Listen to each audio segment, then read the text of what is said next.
Though with a medical miracle, an Ooltewah woman died at Thanksgiving, but she's alive today thanks to talk about it, and that's just one part of her amazing recovery. WDEF News' Erik Avanier has more on her story of survival. And I think there's no reason. The day after Thanksgiving, 42-year-old Christine Morkert was experiencing symptoms of the flu, so her husband Andrew took her to an urgent care clinic. They ran strep and flu tests, both of which came back negative, and so we took her to Memorial Emergency room the next day. While at Memorial, doctors ran tests and figured Christine was only suffering from a bad case of the flu that should take several days to run its course.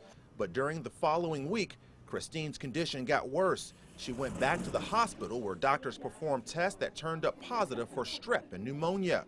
But while in the emergency room, Christine reportedly stopped breathing. And that was kind of the last thing I remember, that I just couldn't breathe. While losing her ability to breathe, Christine reportedly turned blue, then flatlined in the emergency room. She hadn't died for that long. It wasn't maybe 7 minutes, if that, but they brought her back and they had intubated her. While intubated, Christine was far from a full recovery. Her husband was left wondering how her illness progressed so quickly. I did not see it coming. What started out as just the flu caught me very much off guard. Because I'm normally never sick.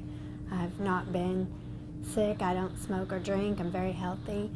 Christine's illness rendered her unconscious for 25 days. Doctors did further tests and realized she was suffering from acute respiratory distress syndrome, also known as ARDS. It's a life-threatening inflammation in the lungs that decreases the exchange of oxygen and carbon dioxide.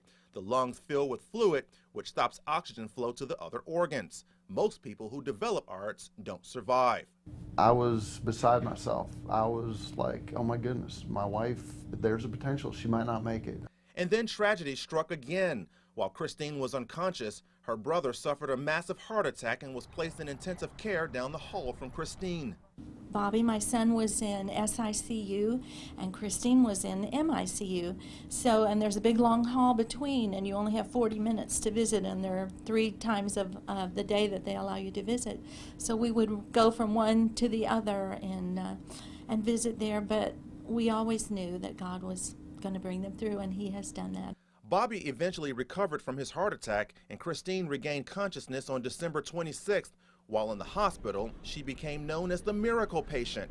Her story of survival quickly began to spread across the country.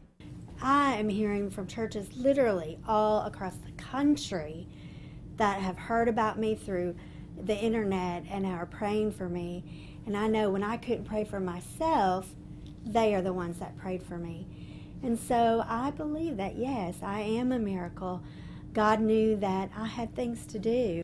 And those things include what she and her husband do best, help others through prayer and hard work. In Chattanooga, Erik Avanier, WDEF News 12.